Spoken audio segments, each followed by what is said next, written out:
Okay, I'm going to show you how to shade your still life using charcoal. This will also work with chalk pastel. You can get similar results with pencil, but it's a different type. Either way, all of this vocabulary is still the same.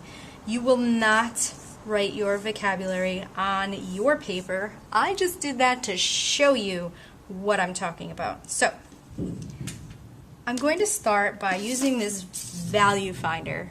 Alright? This helps me to determine the most accurate values. So if I look through my value finder and I close one eye and I put this up to it, I can kind of decide exactly how dark I need to make it. So this one is about a 3, which means the shadow area on my cone, I'm going to have to make about a 3.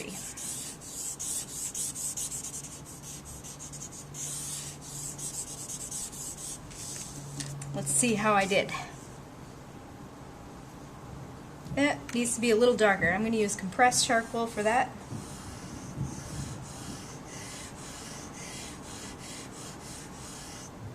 So I've got my compressed charcoal is really dark, vine charcoal is kind of medium, and white. Alright. Yeah, figures. I'm going to come across here, and then it gets to 4, and then it gets to 5. And 5 is about as light as it goes, so I'm going to go ahead and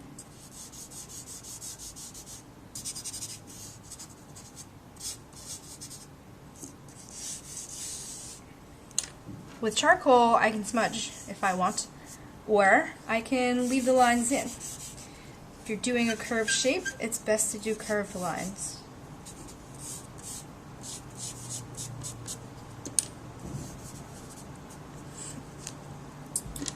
Now I'm going to work on the cast shadow. The cast shadow is the area that comes out across the surface because your object is blocking the light. So this thing right here.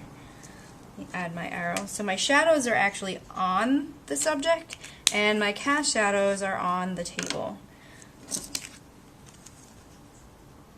Alright, so my cast shadow is more like a 9. So I'm going to be very light with this. And as it's closer to the object, it's darker. So, oops, a little too dark there. It's my cast shadow. There's another part of a shadow called reflected light. So if I come over here and I check my ball, let's see, over here in the dark area it's a value of 1, so it's totally black. But as I come out here, it's more of a 2. So I'm going to go very dark right here. And I'm going in a circle because it's a round object.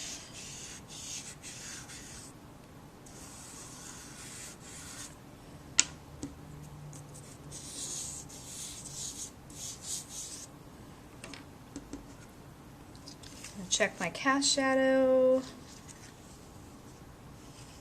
It's more of a 7.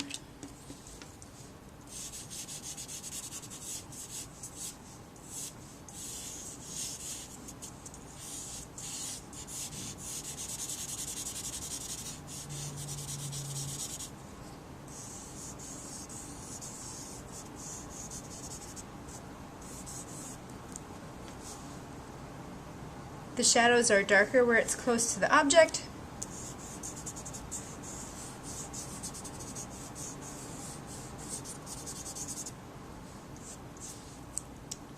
Okay. This little bright area is called a highlight. It's created by the light bouncing off of the object. Highlight. But we need to add another little light area right in here, and that's called reflected light. So what's happening is that the light is coming down this way. It's hitting this area first, which is making it light, and then that's creating the cast shadow, and then more light is hitting the surface and then bouncing back up onto the ball. So it's really subtle. It's only a little bit. Put my highlight in there. I'm layering my white over this. Okay. For my cylinder, the top is the brightest thing in my picture. So I'm going to really layer that white on there. It's also very light over here. I'm going to check my numbers. The darkest we've got is a 7.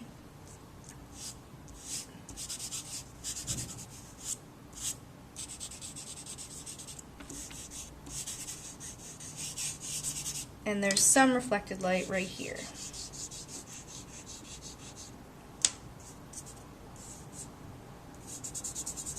Now I have to look at the rest of my surface. There are some little lights going on in here that I need to add in. My cast shadow for my cylinder is really dark there, and then it disappears behind the ball. There's a little funky shadow here. I got another one back here. Alright, so highlights, the bright parts.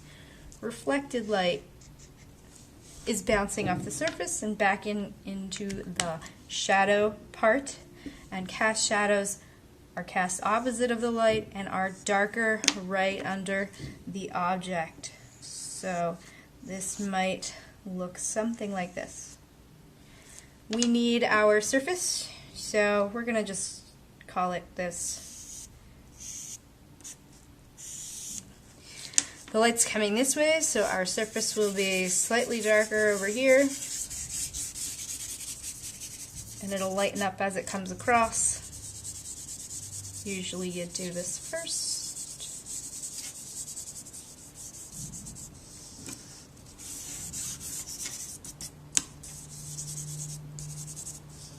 And then we're going to make our background just darker.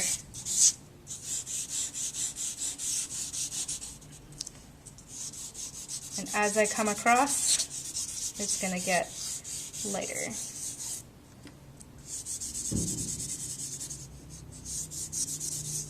Again, doing this with pencil take a little more time. It'll be harder to spread everything out, but you can easily do it.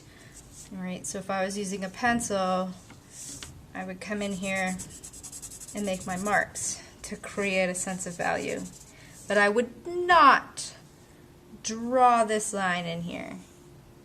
Just going to let the white and the gray come together and meet, and that's going to read as a line, but I am not going to draw a line there. I am not going to draw a line with my charcoal. I'm just going to have a gray shape next to a white shape, and where they come together our line will be perceived. It's called an implied line. And that's it.